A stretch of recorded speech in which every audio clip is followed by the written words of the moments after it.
Hello there, and welcome to the stats. The website is now sort of up and running. It's just malignmusings.com. I need to do a lot of like graphic design stuff on there, and some of the stuff's like out of date. Like the stats on here, for instance, I need to update these.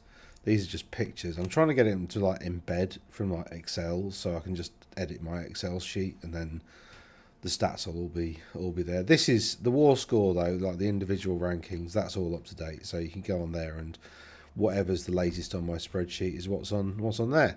And headline news: well done, Jack Allen, who's just about managed to tip Luna Valentine. It's annoying though because it only lets you have like an iframe that's like a certain width, so you can't get all the columns in, which I find really annoying. Actually, if I do that, does it? Oops, not that. Does it? Does it edit it?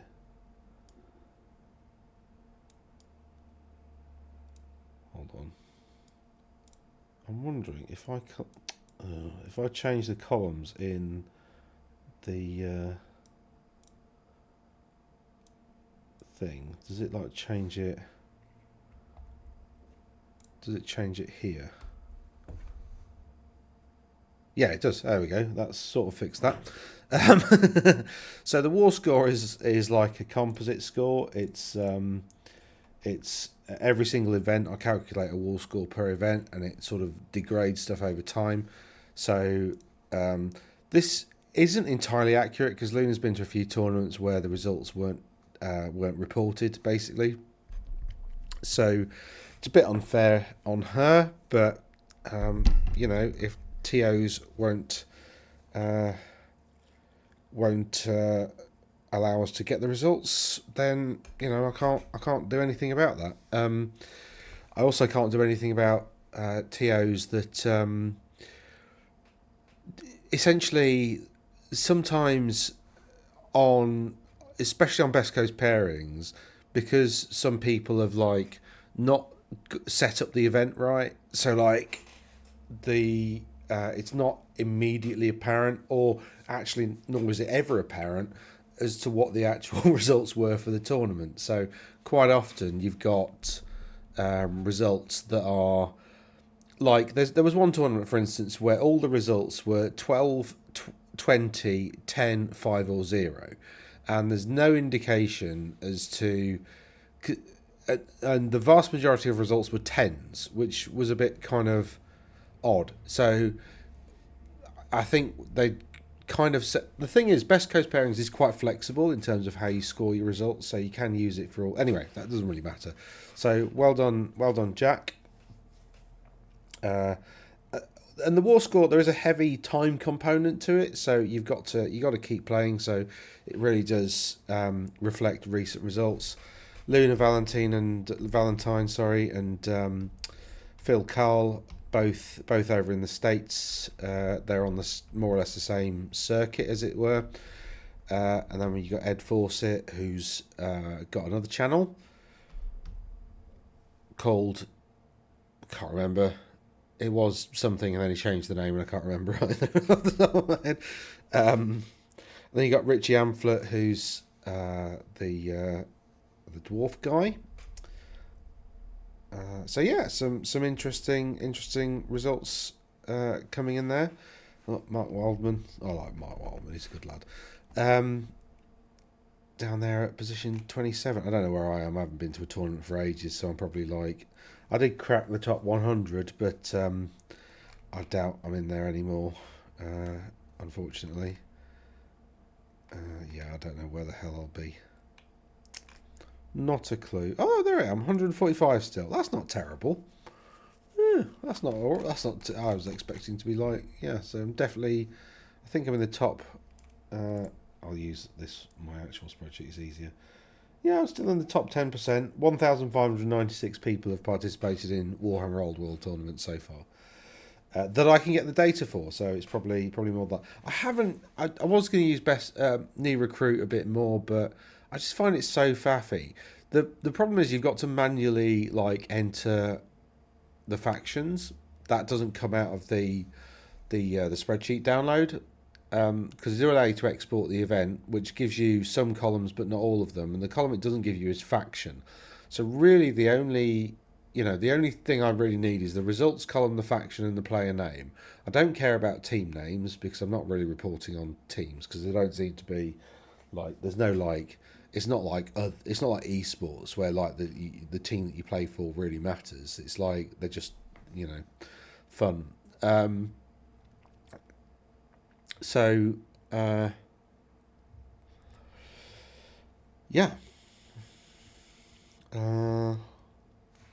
Cool. Right, so let's have a look at some events. So yeah, so I'm not using new recruit until they fix that. The problem with new recruit is for small events, it takes roughly the same amount of time as it does the stuff on Best Coast pairings.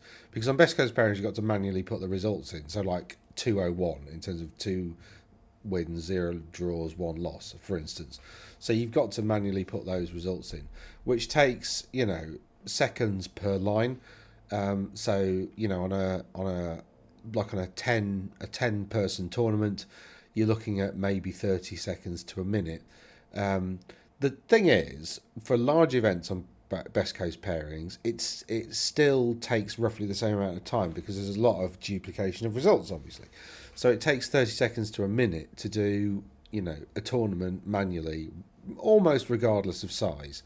I mean, we haven't had any 200-person tournaments yet, and I think that might take 2 minutes, for instance, to do that manually, which is fine.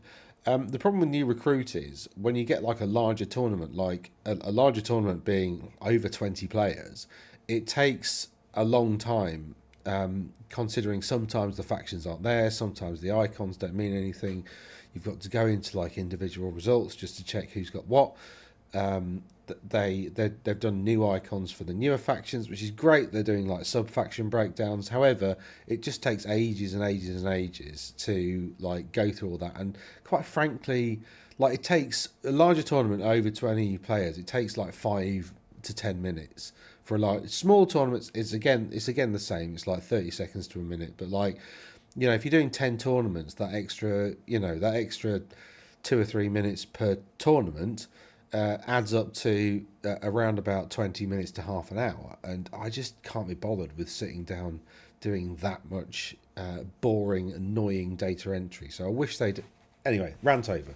Let's have a look at the meta. I'm going to look at the spreadsheet because I haven't updated the pictures yet. Apologies, but whatever. So popularity. So this is essentially how many occasions these factions have been taken to tournaments. As you can see, for Bretonia, we've hit that 300 player mark. So that means we can start to do some data analysis just on the Kingdom of Bretonia itself. With a high degree of validity. There is more than enough data across all factions, but as soon as you get to like 300-400, you can then start to look at that data in and of itself and start to look at data within the data, because that with 300 or 400 you're at a kind of a representative sample of the wider population. Then moving on to the win percentage, this is all ordered by player score, so essentially what factions are doing better more recently. So Kingdom of Britannia are the top faction at the moment, then Khemri, then Warriors of Chaos, High Elves, Wood Elves, Beastmen. So these are like the top factions in terms of results recently. Well, again, the player score does degrade stuff over time, so results from February do count. They just count probably about half now. So over the years, it will always reflect every single tournament that's ever been conducted. However, it will reduce the impact of events that were further out. So factions that are having a bit of a surge, they'll start to creep up. They'll start to creep up through the rankings. So then we look at win percentage. This is a box and whiskers plot. The box is essentially where the average win percentage is. So the higher, the better they are. The whiskers are the standard standard deviants of one standard deviant, one sigma either side. So this gives you essentially a sort of what's a normal range of results. So if you're Bretonia and you're going to a tournament, you're expecting to win 30 to 80% of your results, more or less the same for Khemri. In fact, the Khemri's top end of normal is a bit higher. So if you're going to a 5-game tournament, a normal result for Khemri or Bretonia is basically 2, 3, or 4 wins. Nobody else has 4 wins as like an average at a 5-game tournament. So that's really interesting that those two are, I think, above everything else at the moment. Warriors of Chaos have just had their book dropped.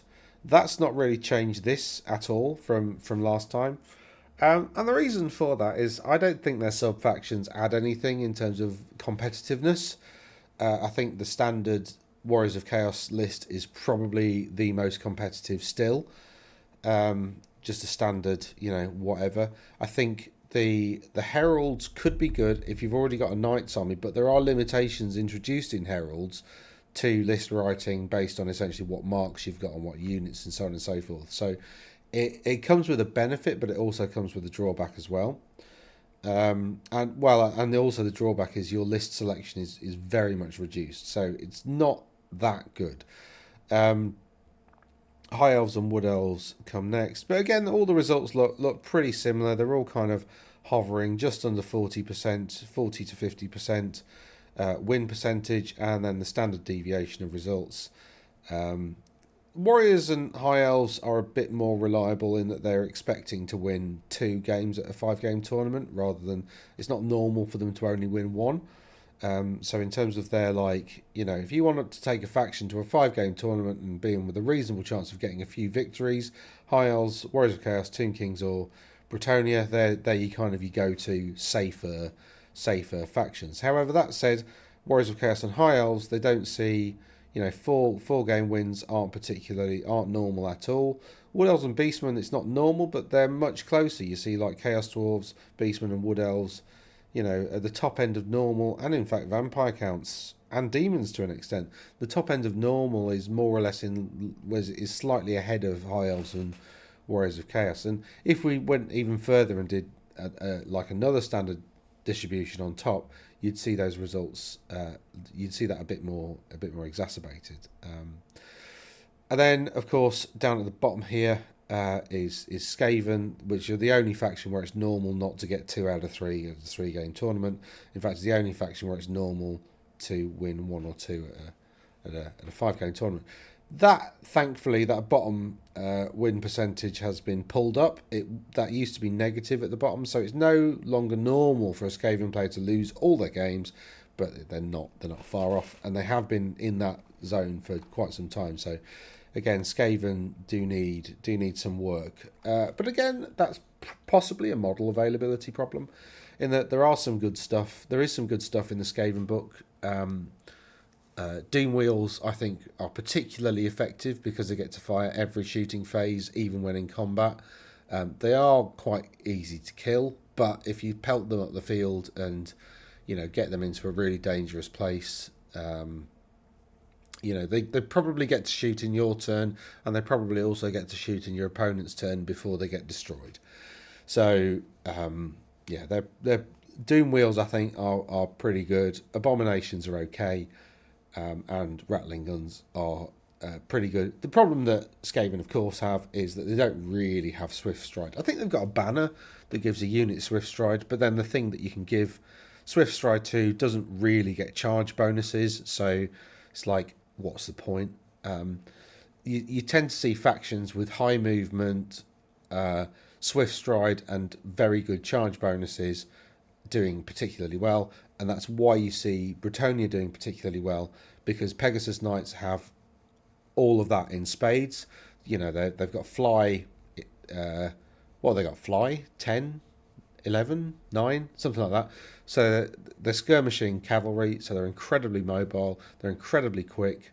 They've got furious charge for the riders and lances, so their charge bonus is very, very, very good. And they've also got the inbuilt ward save, multiple wounds, and Swift Stride, obviously. So, that's why Bretonia, and we'll see this in one tournament where I think the top 4 players had a Bretonia list, all of which had at least 6 Pegasus Knights. So, Pegasus Knights and the Green Knight are a bit of a cheat code for Bretonia, because the Green Knight is so flexible in how it sort of manifests on the table. It can start off, essentially, you always get to pick where it goes in combat, because it pops up on a natural terrain feature and can charge straight away. And it doesn't actually have to be that far away from the enemy in order to do that. So it basically just appears out of the undergrowth and starts whomping on stuff. And the fact that it's ethereal and it does have very good attacks means that it's... So Green Knight, Pegasus Knights, fantastic. So that's why Bretonia are top at the moment. And Tomb Kings just have a load of stuff that makes them excellent. Whether you're going for like a standard Tomb King list, and you've got like a Tomb King or Queen on a dragon. Sorry, I was looking around for mine. Don't know where she's gone. A Tomb King or a Tomb Queen on a dragon with the Armour of Ages. Forcing your opponent to reroll successful wound rolls against it. That's top level shithousery. That's just absolutely fantastic. And then the fact that you can bring back units and they're unbreakable, and you don't really have to bother with morale, and it just makes them a very, very... Tomb Kings are a very, very forgiving faction to play, in that if you don't make mistakes, it's all right. You can bring stuff back or heal stuff or whatever. So that's why those two are top. And Warriors of Chaos are just very strong overall. Apart from the shooting options, which are... Well, I say apart from the shooting options, I mean, they can do a magical gun line quite easily. This is your win percentage over time. So really the interesting data here is Orcs and Goblins have had a very... Ignore November. We've not got many results for November. In fact, let's knock off November... and that, yep.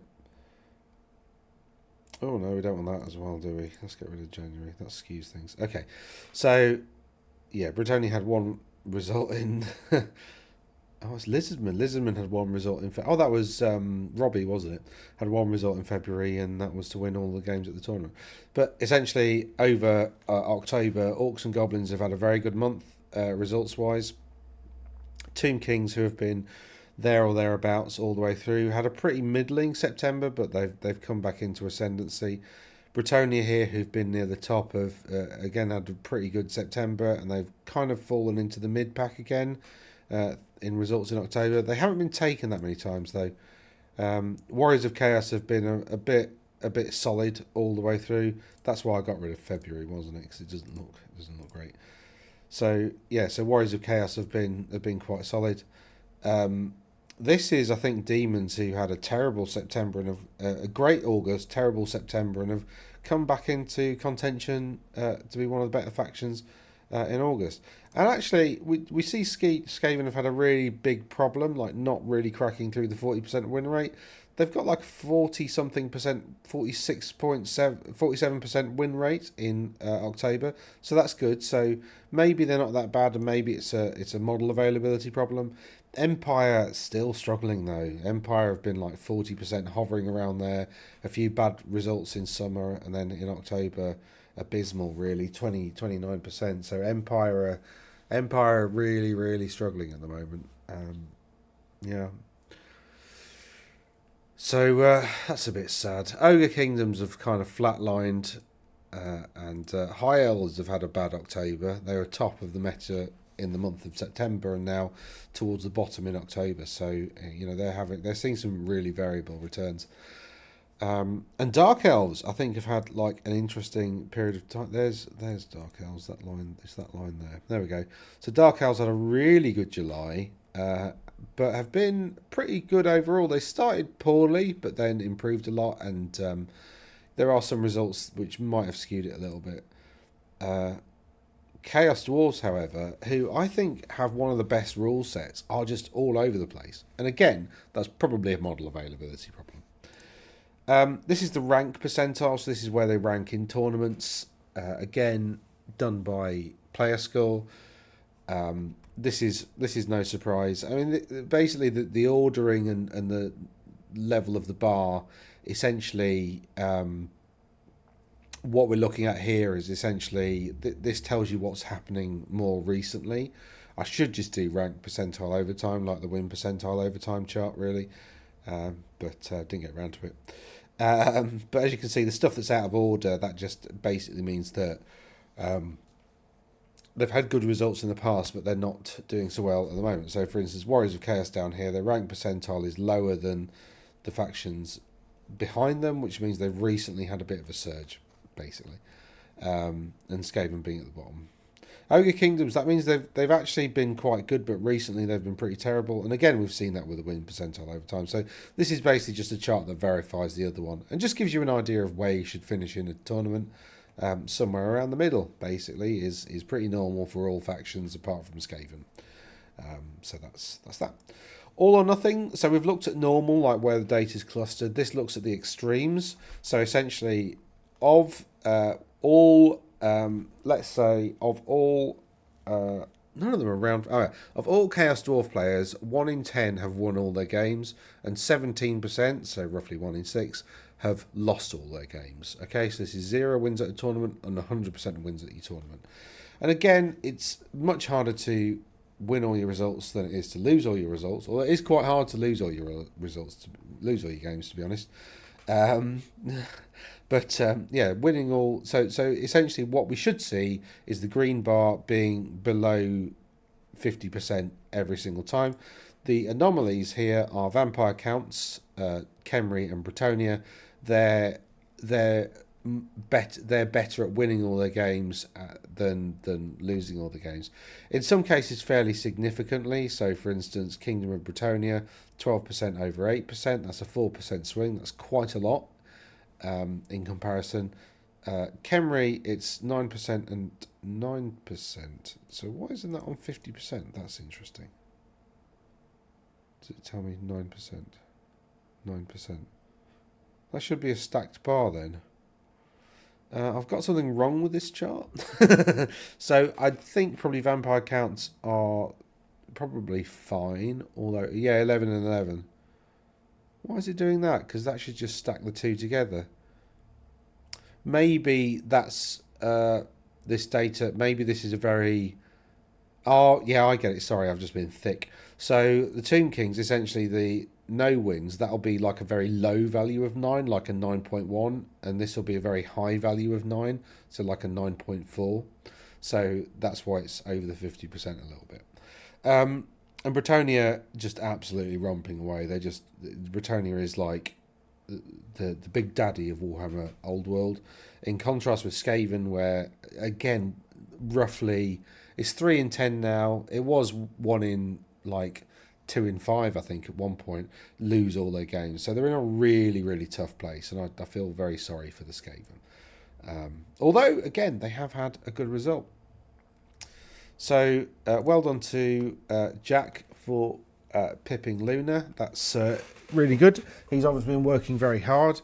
He's fought 43 battles over his Warhammer Old World career, which is 14 more than Luna, and that's largely why he's got top just through sheer grit and effort. So well done, Jack. Keep going. Yeah, is there anybody low down who's got loads of results who... Pip Hamilton, for instance? Pip, I'm assuming that's a she. Apologies if not. It's got quite a lot of results, but... is there anybody down here? Andy Ransom. Andy Ransom's got a channel called... Andy 2D6, I think, and he's a lovely bloke. I love his videos. I've watched a lot of them. I like his battle reports because they're quite calm, and he just explains things, and always very positive. The problem is he's obsessed with taking dwarves, and dwarves are just not good at tournaments. They're good in games, but they're not good at tournaments because they don't They don't have the wherewithal to like really smash people. So like one of the things you need to do at a tournament in order to place highly at a tournament is not only win your games but absolutely devastate your opponent, because then you get more victory points for the overall. So the more you devastate your opponent, the better. That's why I don't like quite a lot of the way that tournaments sort of try and separate out players from others, because they essentially look at points differential, more or less just becomes like your score for the tournament. Whereas personally, I'd advocate something that's a bit more kind of, rugby in nature. So there's like, so for instance, how rugby leagues work is you get 2 points for a draw, you get 4 points for a win, and there's 2 additional bonus points that you can score. One of them's for scoring 4 tries, and one of them's for losing the game, but not by less than 7 points over a game. So that's by quite a tight margin, by less than a try really. So you could have something similar with Warhammer tournaments. So what that incentivizes basically is once you've got to a certain point, once you've hammered your opponent by a certain amount, you don't have to absolutely smash them to bits and just walk all over them. You don't have to score 100 or so points. That doesn't really make that much difference to a league. It just demoralises them, and it's just not very fun for either. It also means that you can take a step off the gas, so you can like enjoy yourself a bit more, and you don't have to run quite so hard. And you can maybe bring on a few subs that you want to try out in new positions, or maybe you can try a different tactic, or whatever. So it just means that you can sort of experiment a bit more in a competitive setting. So that's good also for the teams that are winning, because they don't have to just go hell for leather all the time. They can like experiment a bit and just try new things. So you could do the same thing with like Warhammer tournaments, in that you could have, like for instance, you get 4 points for a win. Let's say a win is more than a 200 victory point margin, something like that. So you get 4 points for a win, and if you get over, I don't know, let's say 1,000 kill points, you get a bonus point.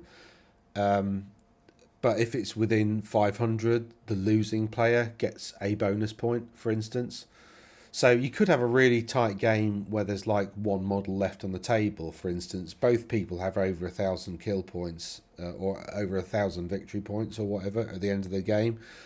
But the result is within 500 points, but over 200, if that makes sense. So you could end up with a losing player basically getting 2 points, which is pretty cool. So, and that does, again, that happens in rugby sometimes as well, in that essentially the losing team does so well that they get the same amount of points for the league as they would have done had they drawn.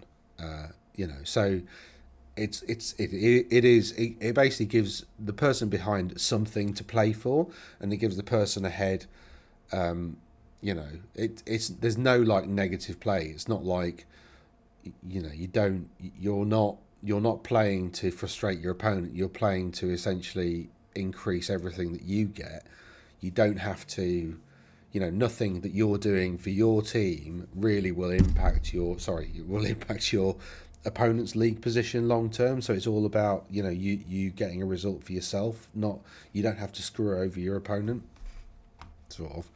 Although it is rugby, but I think that would be like a better scoring mechanic. I've explained it very poorly, I'd imagine, but that's the stats. So if you just wanted the stats, that's fine. We're now going to shift into having a look at some lists. So stick around if you like, but if you're off, I'd appreciate a like and all the rest. On the where's my website gone? On the website there is a shop. I'm not going to be doing merch. I'm going to try and do, well, I might do it at some point. I don't know. I don't know whether I can be asked.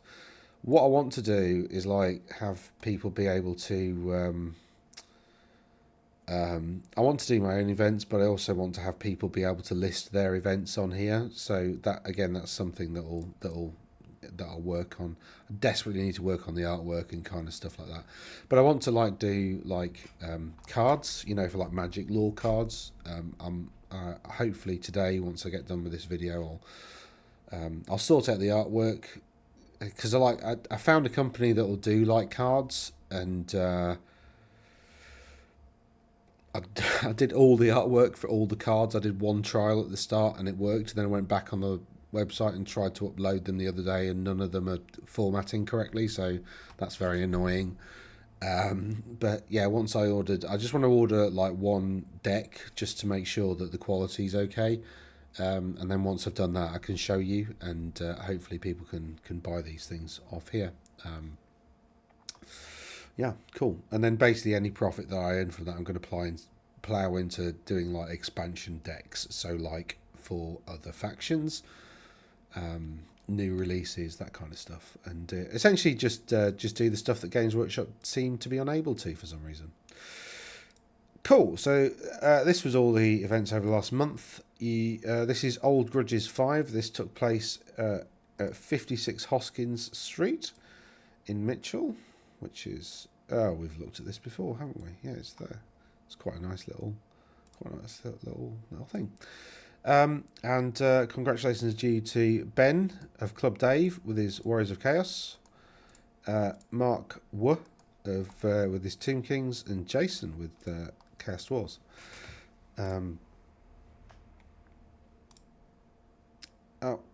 Dave Get Fucked, presumably is the TO. I'm not giving you my list. Mark Wu has Tomb Kings, so he's got the Bone Dragon. He's not gone for Armour of Ages as well. He's gone for Amulet of the Serpent here on foot, so this is going to go into a unit of unit of archers there, so that gives you them poisoned attacks. So he's got like 39 poisoned attacks with all these warbows, which is very nice indeed. He's got 7 bow shabti, which are really good on paper. I've yet to use them and get any benefit, but whatever. They tend to just get targeted by my opponent quite quickly. He's got 3 Tomb Scorpions, which again are great on paper. Again, I've not managed to get any benefit out of them really. But the thing that's done the most work for me is the Tomb King on Dragon, but whatever. And he's got a Necrosphinx, which is a pretty decent monster. So, solid list, well done. And then Ben, one with Nurgle Dragon with all the stuff. Level 4 Wizard of Tzeentch, some Knights of Khorne probably, some Warhounds to get in the way of the Knights, stop them from having to charge. Couple of Dragon Ogres and some lovely Gigantic Spawn of Chaos, which are the Gigantic Spawn of Nurgle, which gives them a 5-up regen, which they desperately need because they've got, very little armour. But yeah, they're Gigantic Spawn of Nurgle, very nice, very nice. I really like them actually. Has he got battle magic? Yeah, because you want to make them move twice. You really underestimate how much 3d6 is on a table sometimes. Like it can, like if you roll like 13, 14 and then you cast battle magic, which is like move again, you can move them another like, you might roll well and get them to sort of go 20 odd inches over the table, which is just nuts. And also with them being lumbering, with them being at the end of a normal move, they get a free 90-degree pivot as well. So they're just great. They're just fantastic.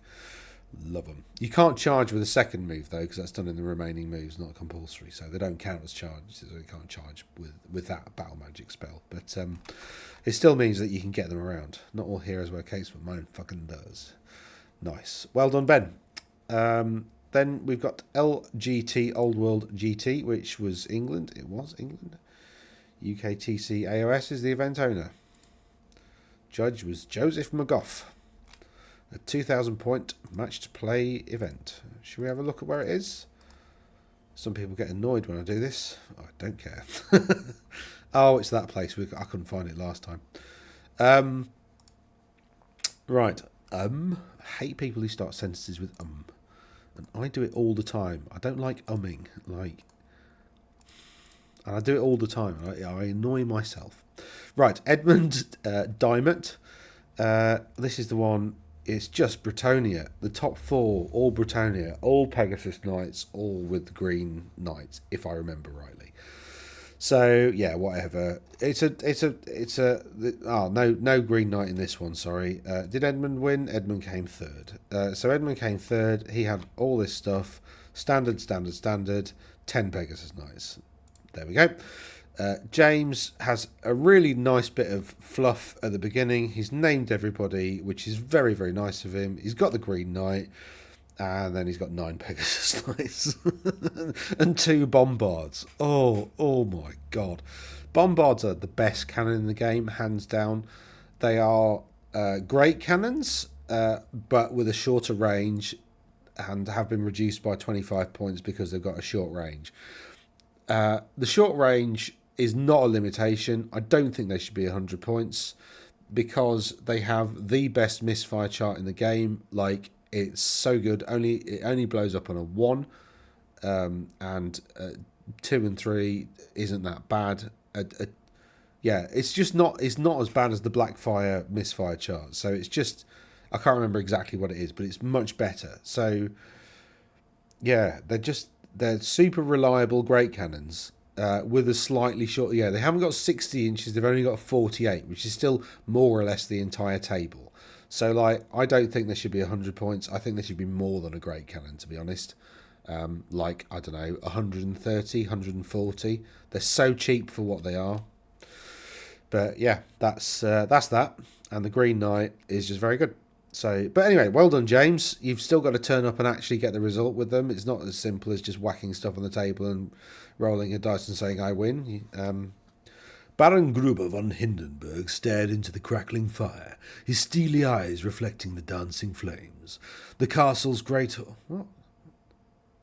Oh, the castle's great hall was quiet, except for the occasional pop and hiss of the burning logs. What's this? Whatever. I'm not a law person. Maybe I should do some law videos and get into it, but whatever. Stop saying you idiot. Right. Luke, well done, Luke, for winning. I've done it again. This is a standard Britannia list, sort of, as in it's not one of the sub-factions. It's got the Green Knight, it's got level 4 Prophetess, it's got a free, well, it's not a free Battle Standard Bearer, but they get a Battle Standard Bearer without having to pay the 25 points for it, which is just nuts. But anyway, Bretonians get a free BSB upgrade, and he's only got a very gentlemanly 6 Pegasus Knights. And a Paladin on a Pegasus, and this is on a Pegasus. So he's only got 6 Pegasus Knights and 2, like, super horrible, heavy virtue of heroism and confidence. Pegasus Knights, whatever. Very gentlemanly, 6 Pegasus Knights and 2 Mega Pegasus Knights.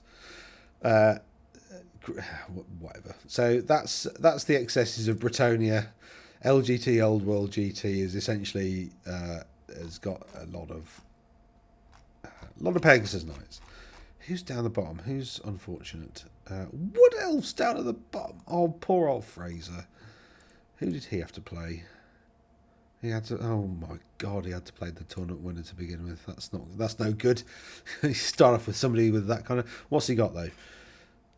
He's got a general on a Warhawk, which looks cool, but it's not that good. He's got level 4 on foot, level 2 on foot, level 1 Shadow Dancer, Illusion, and Battle Magic and Elementalism. Okay, I'd want the Battle Magic on the level 4, to be honest, because Battle Magic's got some really good spells that you definitely want to cast. He's got Hagbane Tips, perfectly sensible. He's not got any sisters. Yeah. Wood Elves, are cool, but like they're not that good without sisters. He's got some Treekin though. They're really good. I'd stick with just 2 in a unit and MSU it, and just have like 3 units of 2 Treekin, because basically like once one of them, they're toughness 5, and they got like decent regen and heavy armor and stuff. But as soon as the first one's dead, so you got 3 wounds to get through, toughness 5 and regen 6, I think. They are flammable, so if you're hitting them with flaming attacks, they don't get regen. But they got 3 wounds, toughness 5. They're actually fairly difficult to take down. As soon as one of them's dead, you're left with a single skirmisher, which is the unit champion, the Elder, I think, which is the name of a tree. It's a type of tree. Or is that older? No, it's older, isn't it, the tree? Why do they call it an older? Anyway. Yeah. He needs more models, but again, Wood Elves model availability, that's why they are where they are. I'm surprised actually Wood Elves are as high as they are, because the stuff that was really good in 8th edition just isn't that good anymore. So the stuff that in fact, the stuff that was good in 6th and 8th just isn't really available anymore. So I'm a bit surprised that they're not doing quite as well. Horrors of the Old World. Don't worry, it's not always Bretonians all the time, but we'll have a look at these top 3. So well done to Eric, Ryan, and of course Nicholas for coming top of this. Yeah, I've got 3 lists. Nicholas won, didn't he? So Ryan, who came 3rd with Orc and Goblin, Trollhide, no princess. But then he does have a princess. Look. So he's got 2 weird knobs on Wyverns with battle magic. Ruby ring, and that one's another magic missile thing. Loads of trolls. So the troll hags for the troll magic to try and not make them as stupid or something. And he's got an Orc Boar Boy mob, which are big uns. Okay with the banner of butchery, which is like better stuff on the charge, more impact, and I guess with all those trolls to worry about. The river trolls have 4 wounds each, and the stone trolls have better armor, I think. I can't remember exactly. They've all got more or less the same attacking profile, and they'll all have great weapons because they've got initiative rubbish and very low movement. So he's got this massive block of trolls in the middle, and then some boar boys and some weird knobs on wyverns to ride around the table and cast the Pillar of Fire spell and probably move again spells.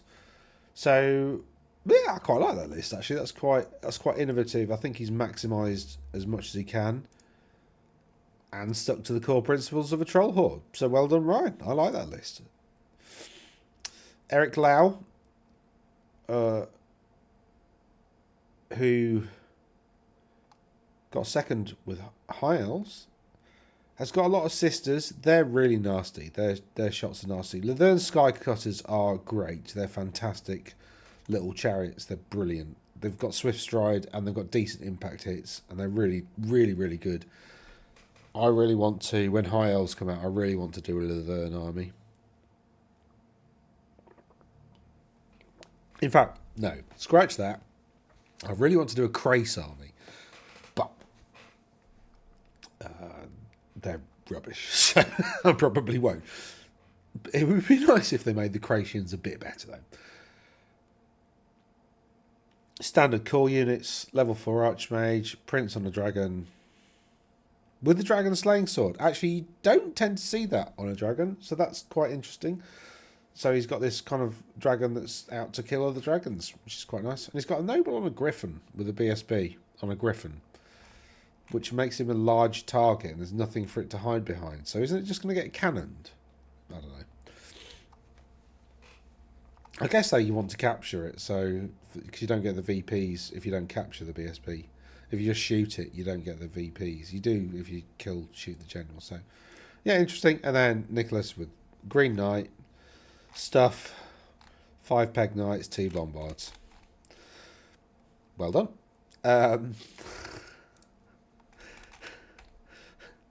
No, but genuinely, well done. It is very difficult to win a tournament. Even, you need to take a really good list, but you also need to turn up and use it. And that's half of the battle is making a good list, and half of the battle is being able to use the bloody thing.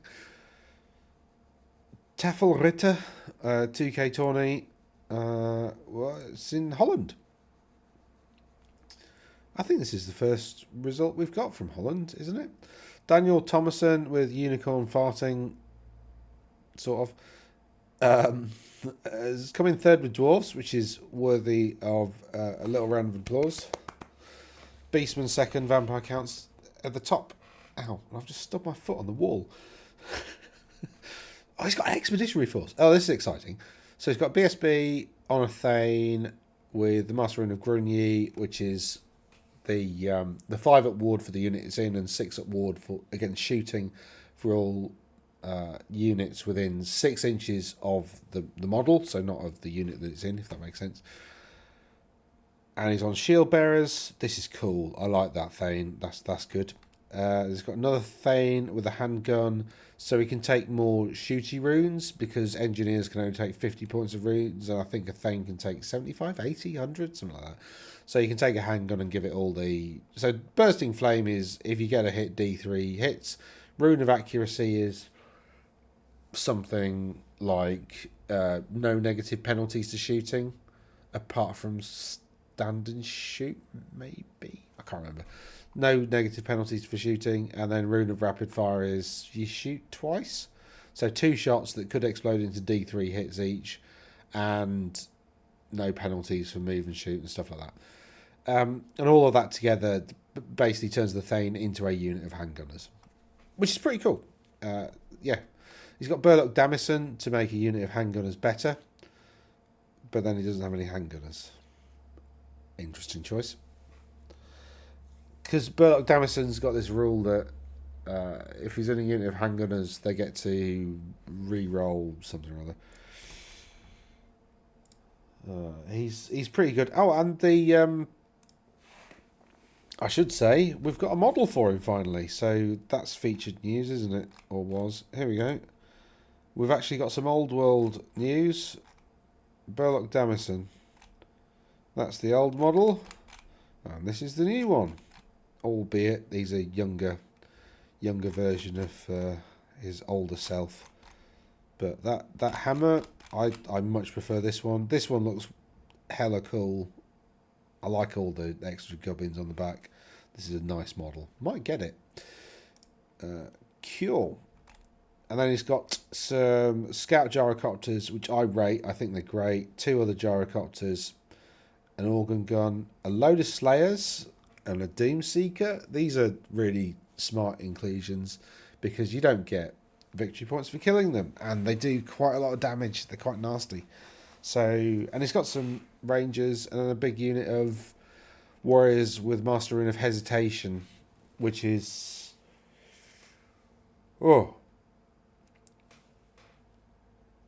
You don't get to use stuff with a charge bonus, like lances you can't use, or any weapon that gets benefits from a charge, you can't use them, basically.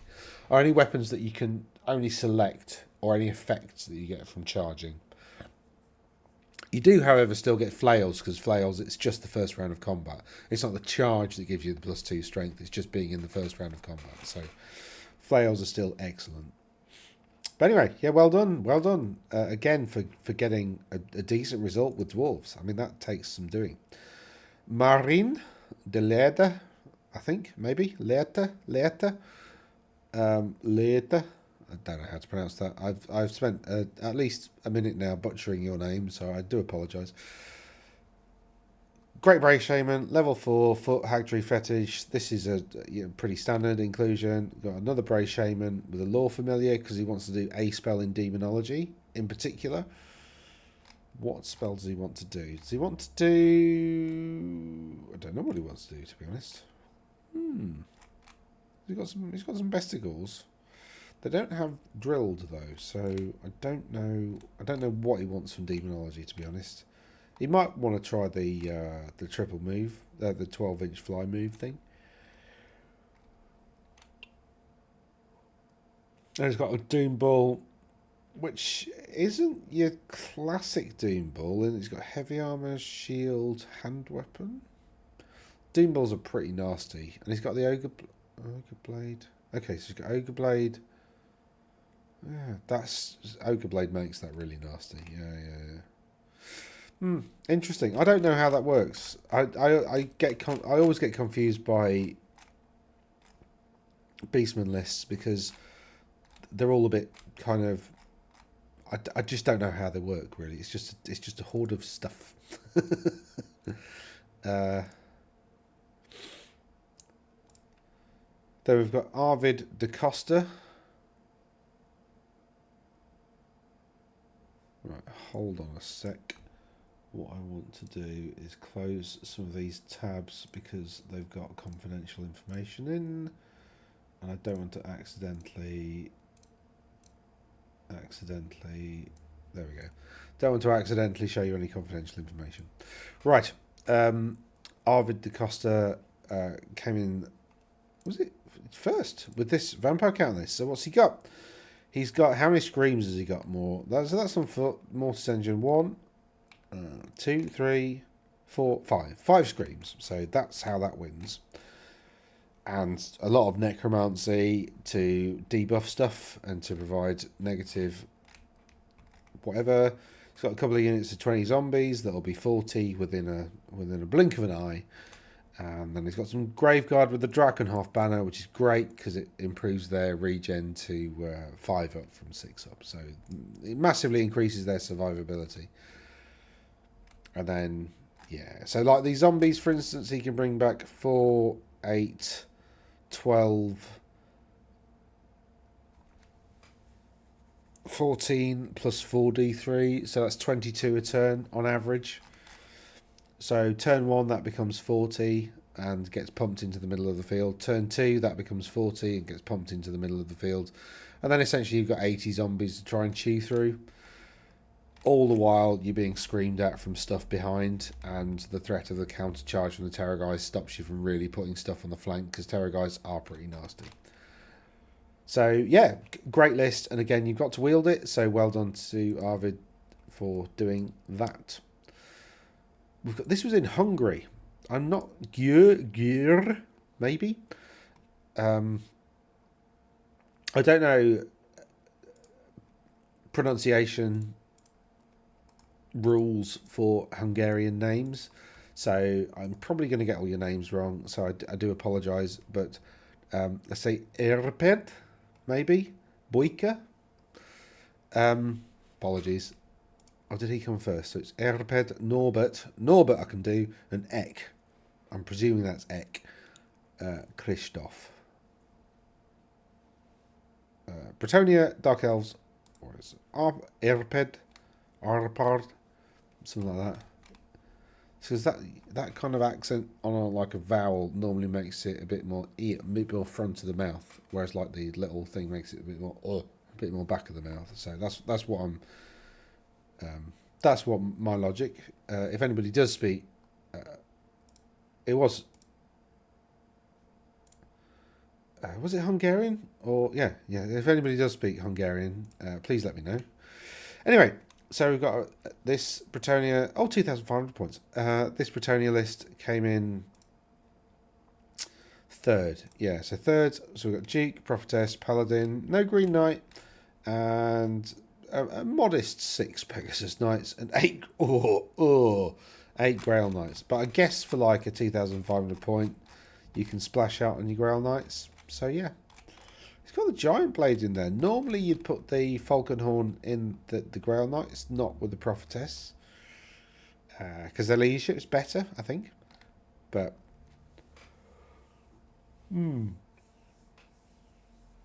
she's like a negative spellcaster. I mean, I'd have gone for Elise Ducar if you want a negative option, because she's always got the option to like auto dispel on rolling any double. So there's a 1 in 6 chance of an auto a 1 in 5 chance, a 1 in 4 chance. No, what am I trying to say? A 1 in 9. That's it. A 1 in 9 chance of just auto dispelling despite the casting roll. If you roll a double 6 though, I don't think you get, there's not like an infinite, an automatic. No, double 6 on a dispel does auto dispel, doesn't it? Yeah. So if you roll a 10 with her level, and she gets +1 to dispel, doesn't she? So that would be a 14. So that will dispel most spells, I guess. So maybe it's not that good. Maybe it's a 1 in 12 chance, realistically. But I think as well, like if you roll a double on the dispel, doesn't it do a wound to the caster or something like that? Anyway, Elise is better in terms of like negative. But 2 dispel scrolls, you know, yeah. I suppose she's better like as a general negative anti-magic sort of thing. whereas that would be better against. I definitely don't want you to get that spell off. Then the rest of the list is pretty standard. Norbert has some Dark Elf stuff. He's got a Black Dragon Dreadlord Caliph thing. That's great. A couple of High Beastmasters, which you don't see very often. But again, this is 2,500 points. And then he hasn't got a load of monsters, which is a bit weird, considering he got a couple of Beastmasters. But I guess the Beastmasters can wind up the dragon a bit, can't they? And then he's got a load of other stuff, all of which is pretty. Reapers are a bit rubbish. But the rest of it's, not terrible. This is terrible. Dark Elf Warriors are awful. I just wouldn't bother with them. And then Ek comes in first with this 2,500 point Warriors of Chaos list. And he's got a Demon Prince. He's done that. That's the only character. 500 point Demon Prince. Brave. Very, very brave. It's gone for level 4, Nurgle, Ogre Blades, Armour of Meteoric Iron. So the Armour of Meteoric Iron is a 5-up, can't be modified. So he's got a 5-up, 4-up ward, 5-up regen. And that's it. He always gets 5-up, 4-up. So what's the chance? There's half of 2/3 of 2/3, isn't it? 4 9ths, 2 9ths. So 2 9ths attacks will go through against him. Unless she magical attacks, in which case you don't get the regen.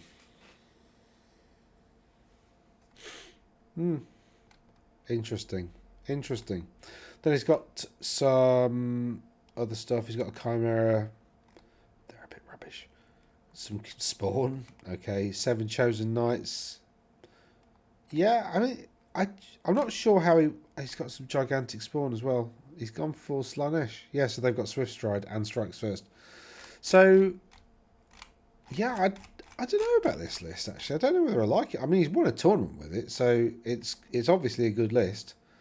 The Marauder Horseman and Flails is good. Forsaken. I think I like these core units. That's the sort of core units that I think I'm going to go for with my Chaos when I finally manage to get sorted and buy and build stuff.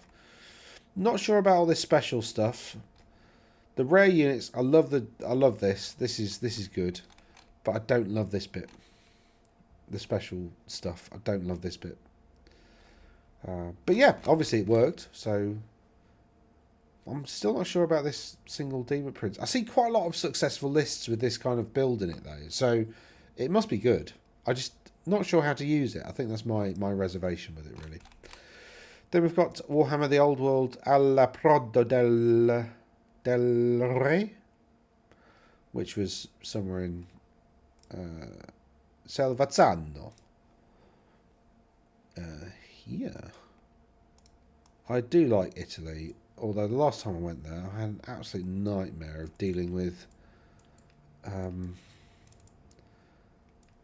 I'll just say the Italians, because the few that I needed to do something for me were just. It's probably just those few, but like.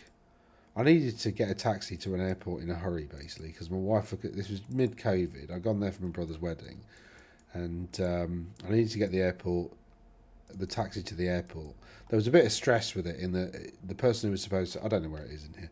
The person who was supposed to order it, the taxi, didn't bother to order it. So then we had to find somebody on like a Saturday evening who he'd clearly been drinking.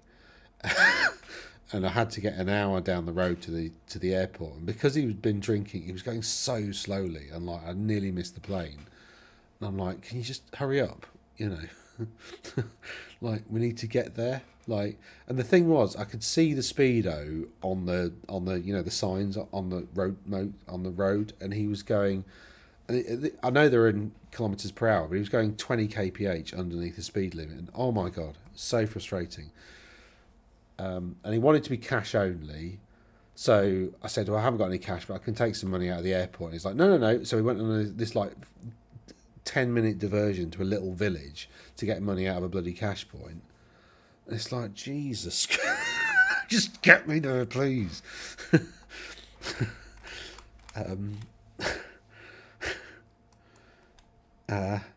And there were another couple of incidents like that where I needed, because it was a wedding and we needed stuff doing, like, you know, and the guys that we ended up, like, they just don't drop anything, like, just like, ah. It's that Mediterranean attitude of, you know, it'll be all right. And I'm like very Anglo-Saxon. I'm like, no, do it now. Get on with it. Um,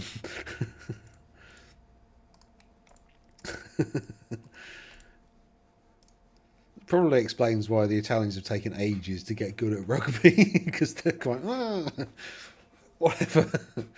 And like, rugby's about, no, smash, smash, smash. Anyway, enough of my skirting the edges of possibly insulting an entire nation.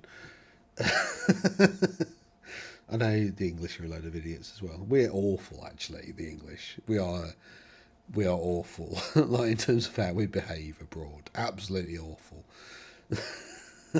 Terrible people, and we seem to love it. So, you know, whatever. It's no wonder that the Normans tried to wipe us out, is there? Cool. This is the affair of miscasting wizards, where Ed Fawcett of Close Order, that's what he calls it now, isn't it? Of Close Order has managed to win an event with Dark Elves, which is very good. No absolutely stonking victories, just very solid performances overall. So it's a good result. It's a good result. Jack came third with Warriors. Ben Harper came second. So Jack came third with Warriors. 1,000 points of characters. Hero Hammer, Galrauch, and a Chaos Lord of Nurgle. So he's got a double dragon. Has he got the other dragon? He's gone triple dragon. Okay. And some Knights of Khorne, a couple of units of Warhounds, a couple of units of Forsaken by Slanesh, which is great because they've got Swift Stride, and then a couple of Dragon Ogres to just be a nuisance. So triple dragon, some Dragon Ogres, and some Knights with loads of attacks. Cool. Yeah, that's a pretty good list. I can see why it did quite well. So well done, Jack. Who beat him? Ed Fawcett, the guy who won, ended up beating the guy in third. Did Ben get beaten by Ed as well? No, that's a bit frustrating, isn't it? You want the top two to have faced each other, but there's a grudge match in the future there. Ben, well done for coming second. He's got Tomb Kings, Net Bone Dragon, Armour of Ages, absolutely standard. He's got a double dragon, actually. He's got a High Priest on a dragon as well, which is an interesting selection. It does give you a few... Actually, the Bone Dragon isn't that expensive an upgrade for what it does. He's got a big block of warriors. He hasn't got poison attacks on them. He's got some chariots, some skirmishers, okay. A couple of Tomb Scorpions, which are good. He's got a casket and a Screaming Skull. This is a good combo. I bought 2 Screaming Skulls in the end. I bitterly regret it. I should have bought a casket as well. And he's got a Necrosphinx, which are really good. So this is a good choice of rare stuff. A couple of Tomb Scorpions never did anybody any harm. Well, sort of.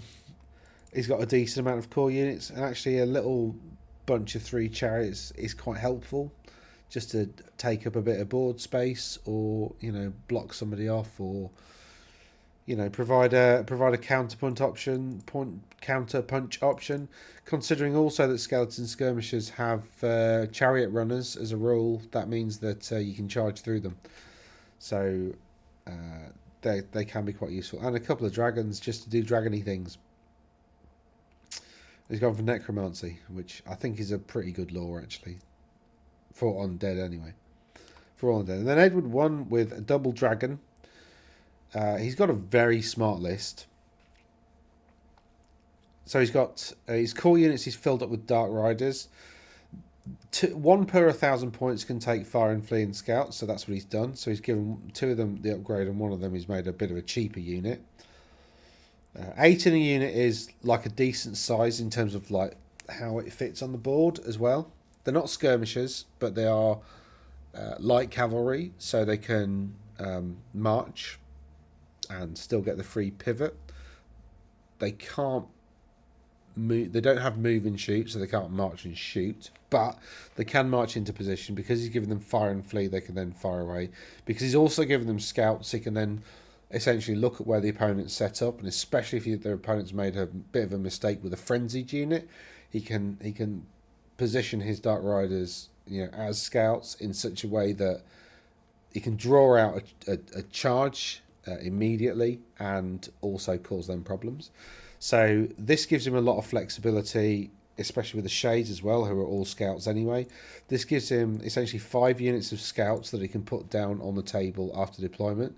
So his deployment's going to look like 2 dragons and a unit of Cold One Knights and probably a unit of Dark Riders just on one flank. I'd just cluster them all on one flank. I don't know what Ed does, but I'd imagine it's that kind of thing.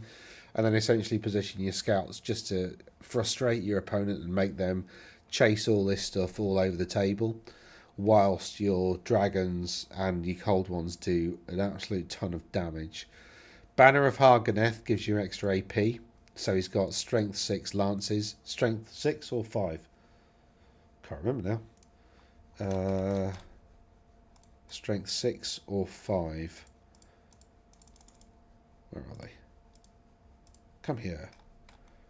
Strength 4, yeah. So he's got strength 6, AP 3, armor bane 1 lances on this, which is really, really nasty. They've only got 1 attack each, which means you've only got 6 of those attacks. But then they've also got a Ruby Ring of Ruin, so they're quite slow for cavalry. They've only got movement 7. However, they do have full plate, so they've got that 2-up save, which is invaluable. And then also he's got this Ruby Ring of Ruin with them, which I think is a really smart inclusion because you're not that bothered when they're not in combat because you're still doing something with them. Again, the dragons, they're really good. They've got strength 4, no armor save, breath weapon, which is just absolutely fantastic. He's got 2 focused familiars.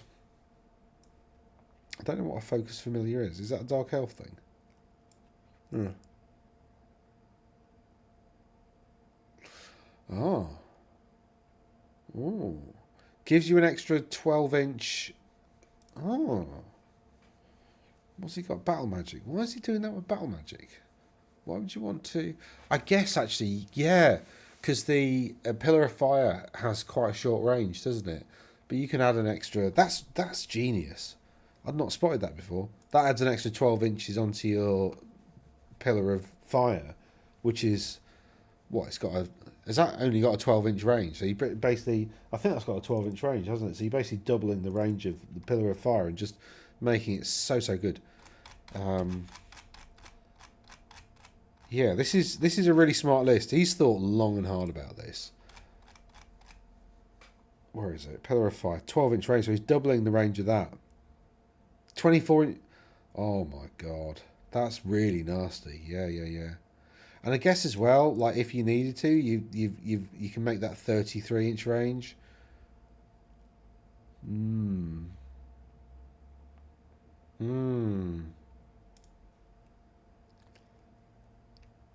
the Tome of Furion, which is that's one more spell. It's a spell familiar, isn't it? Yeah.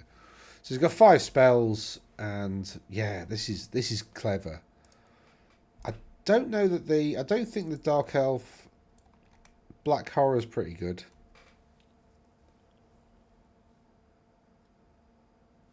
Yeah, D6 strength tests. Any enemy unit. Yeah, that's really good for like sniping lone characters that are hiding behind units. But again, it moves in a random direction, so it's not that good. Cursing Words, again, that's pretty good if you got a 24-inch range on it. Because -1 ballistic skill to something that's like peppering your units. But then again, like accurate shooting doesn't really do that much in this edition. It's more like poisoned attacks that people are going for. So yeah, that's not that good. But the battle magic spells are all great anyway. So whatever. Cool. Well done, Ed. Great list. Great list. And you get some really good players at that tournament. So it's a hard one to do well at. Geekfest Autumn, The Old World. which is in Canada, somewhere in Canada. 380 Pleasant Street. Where's the pin? Oh, it's next to a Subway. HFX Games and Collectibles. I bet it's in there, isn't it? Here we go. Oh. Maybe not. Oh, that says Credit Union. It didn't on the thing.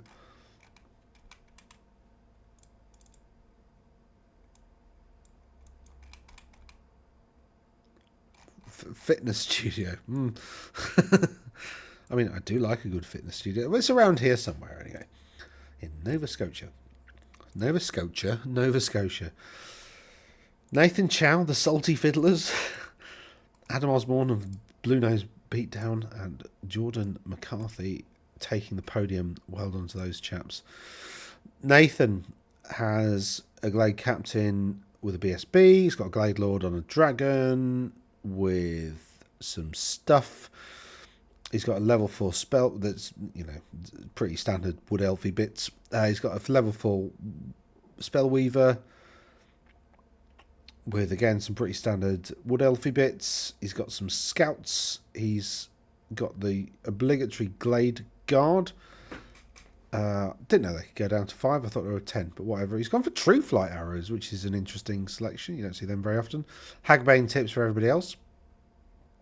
2 units of Sisters, of course. Yep. Nice. Yeah, with all the upgrades. And then a little unit of 5 Wild Riders, which I think is pretty smart because they're really nasty. They're not actually that expensive. They are glass cannons, though, so they do hit and delete one unit and then they die. But they do delete the unit that you chuck them at. So, unless you chuck them into a massive mob of stuff, in which case they'll just get swallowed. But, they're good at, skirting around a flank and just taking out lots of little units because they will just scythe through it. They do have Frenzy, though, which obviously is a blessing and a curse at the same time. So, yeah, well done. Nice list. Adam came second with Orcs and Goblins, which is no mean feat. Level 4 Goblin Odd Knob with the Idol of Gork and some Wire Magic. I'm glad somebody's taking Wire Magic because I really like Wire Magic as a lore. I know the other choices for Orcs are probably better in most scenarios, but Wire Magic has got a couple of really nice spells. It's got a Night Goblin War Boss, Night Goblin Big Boss, and an Orc Weird Knob. It was level 4 on a War Ball with Frenzy. Interesting selection giving Frenzy to a Wizard, actually. Not sure why you do that, but he has. He's got a couple of Night Goblin units. Well, not too many Fanatics, actually. That's a very gentlemanly level of fanaticism. He's got a Boar Boy, just the one Boar Boy unit. Yep. A couple of Mangler Squigs, who I was not sure about. Now I've played with the Colossal Spawn, an enormous Chaos whatever spawn with its 3d 6-inch random move. I can tell you that 3d 6-inch random move isn't that bad. So Mangler Squigs, I'd upgrade my estimation of them. They're pretty good. A couple of Doom Divers, best catapults in the game.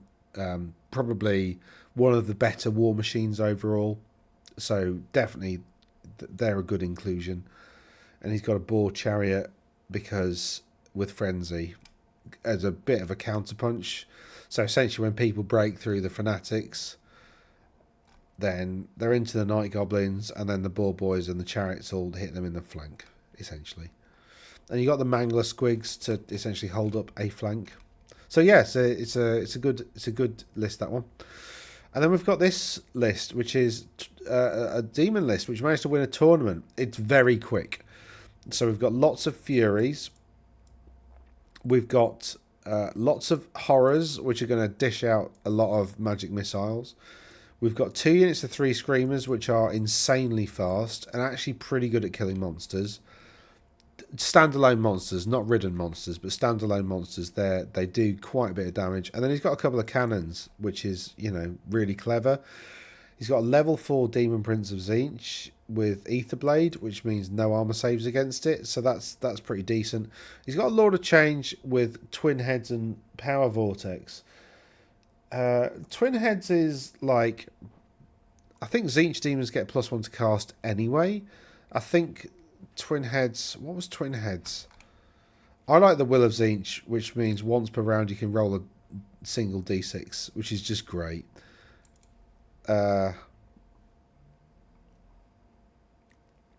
Or as part of a multiple dice roll. So essentially you can make yourself immune to miscast. This is like your Kairos rule. It's pretty cool. I like it. But anyway, Twin Heads. Oh yes, it's one more spell and Power Vortex -1 to cast while within obviously 24 inches of the wizard. Yeah, I guess that's okay. Yeah, I prefer the Will of Zinch, to be honest, with than those two, because it's just cool, and it allows you to get out of a miscast. It's like literally now the only model in the world that can get out of a miscast, so it's worth doing just for that. But yeah, well done for winning with demons. That takes some doing. So that's an interesting result from Canada there. Then we had the Midgard Old World Tournament, which took place in New Hampshire. I think it's the first result we've had from the state of New Hampshire. Is it, though? Because I'm sure I've seen Midgard Hobbies and Games before. Maybe I categorised the last one as being USA rather than the actual state. But there it is, Midgard. That looks awesome. Look at all those pumpkins. Who the hell are those? That must be... is Shaw's a supermarket? Must be. Anyway. Didn't he come... I forgot which way around it was. Yeah, Jonathan Green managed to win with Dwarves. Jeremy Amero. Jeremy Love. Amero. Came in third with Lizardman.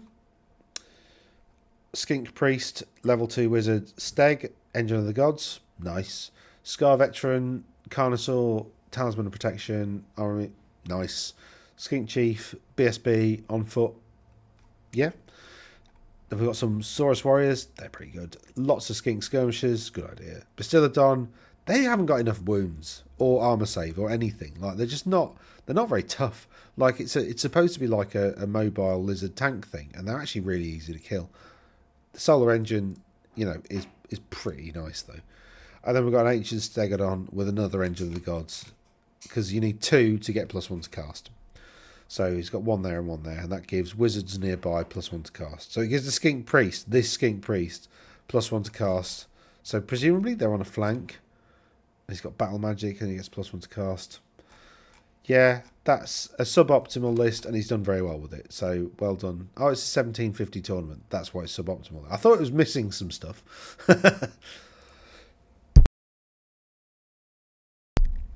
Then we've got Robert Conan with a nomadic war. So he's got Kick Nick Tooth Snatcher, which is an interesting choice for a nomadic war, because basically like the named characters within orcs give you some of the sub-faction stuff in a normal orc list. So if you take the Ogrut's Swamp something or other, he gives you like some of the trolley bonus stuff, troll horde stuff in a normal. So if you have like a unit of trolls in like a normal orc list, you can take Ogdruts and get some of the benefits of like a troll horde in a normal orc. And Kicknick brings some of the nomadic stuff into your normal orc and goblin list. So, I mean, yeah, I mean, he's an interesting character. I don't think he's that good, but I think he's a bit expensive. It should be about 20 points cheaper. Then we've got a Black Orc Warboss on a Black Orc Chariot. Nice. Ooh, that's going to hit like a brick through a window. And we've got a Weird Knob on a Wyvern. Nice. Yeah. And then we've got... He's not cheated. Every time I ride to a Nomadic Horde list, I end up putting too many units of Orc War Boys. But he's got loads of Wolf Riders, which is... Oh, they're pretty good light cavalry and cheap as chips, so you don't really mind them dying. So he's got all these to basically draw the opponent in, and then he's got a ton of, like 5 Black Orc Chariots, one with the Warboss on, to counterpunch. So he's basically got 1 Wolf Rider mob for each Black Orc Chariot, and then he's got a wyvern floating around with a level 4 wizard on, doing wild magic stuff, which is really good because there's a spell in there that gives you. It's got a lore familiar, so there's a couple of spells in wild magic that he'll 100% want, and I will show you them because I'd 100% want them as well. It is, here we go, caster's command range, which is annoying because he's not the general, so it's actually only the weird knob's leadership. I really hope that he didn't misread that and think it's 18 inches because it's on a large target. It's only if a large target doesn't automatically give you an 18-inch. You've got to be the general, and then you get 18-inch rather than 12. But anyway, still, even with the larger base that the Wyvern gives you and his leadership of, I think, 8, he's still got, that's still quite a lot of the army is going to benefit from stuff like Here We Go, and the other one you want is Evil Sun Shining. Friendly units reroll hits of 1 and improve AP by 1. So these two enchantments together are just absolutely fantastic. And then of course it's friendly units that within the caster's command range. So you can, because it's on a wyvern, it's got a decent, fly move, so it can move to where the combat is and then confer this Evil Sun Shining. So, you can essentially cast it where stuff you want to charge is. So then you charge all that stuff, get D3 to your charge roll, and +3 to your charge range, so that increases the range. But also then you get to move to where the combat is and then confer Evil Sun Shining over there. Vindictive Glare is pretty good as well. I quite like it. It's a single strength 7 D3 hits, no armor save. So that could be really good against monsters. You can get quite a lot of wounds over a turn with that.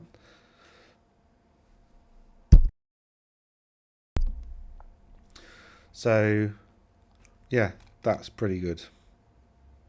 That's pretty good.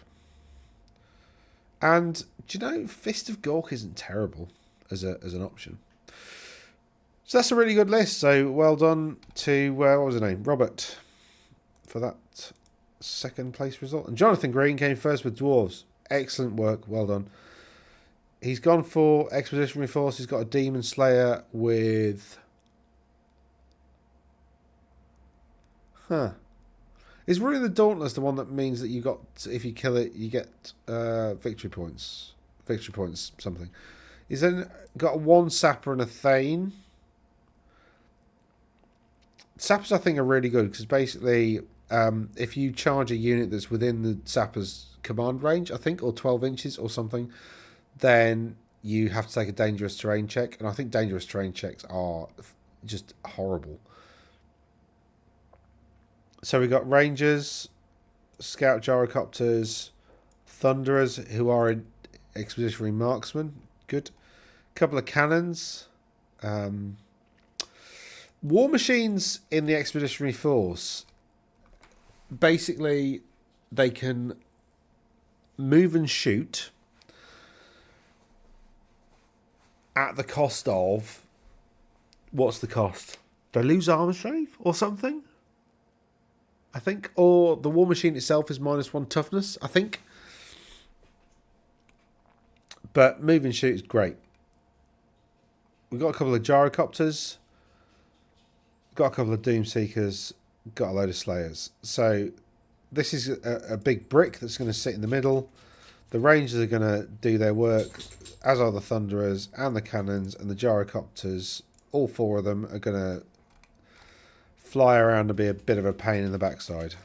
So yeah, I like this. That's a good list. That's a good list. Nice and balanced actually for an Expeditionary Force. Then we have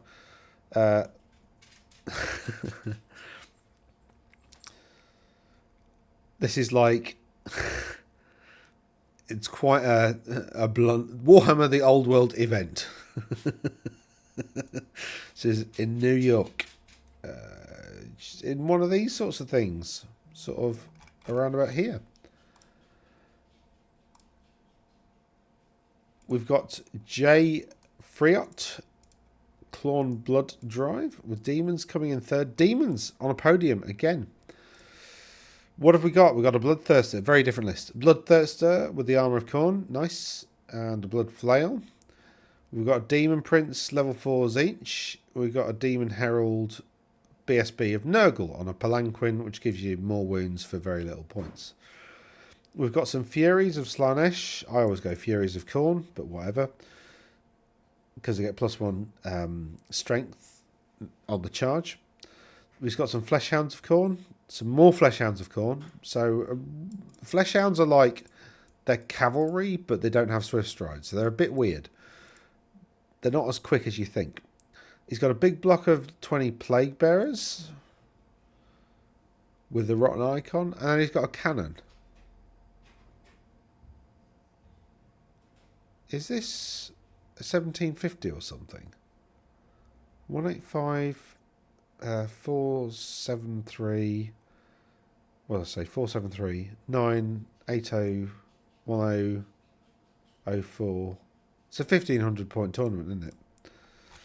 Oh, I should have checked beforehand. That doesn't meet my criteria, so I'm not really that bothered about 1500. No, this is 2000. I don't know what's going on there. Right, let's drop that. It's been a very long video so far. Hour and 25. Wow. And then finally, Warhammer Old World Tournament number 2, which was in, that's California, isn't it? CA, I think. Looks California-ish. So it's in this thing somewhere. Looks nice. Looks summery. Right, and well done to Chris with list unsubmitted. Oh, God damn it. I want to see dwarves. I like dwarves. I really want to get some dwarves. Chris coming in third. Well done, Chris. Well done to Craig for second. And, of course, congratulations to Jonathan Sportel, a name we have seen before, for taking out the win. So we've got a Black Oak Warbus on a Wyvern with standard stuff. No Trollhide trousers, which is interesting. You normally see Trollhide trousers. They are extremely common. 40 points, +1 save, 5 up regen. Great magic item. So we've got a Warboss and a Big Boss.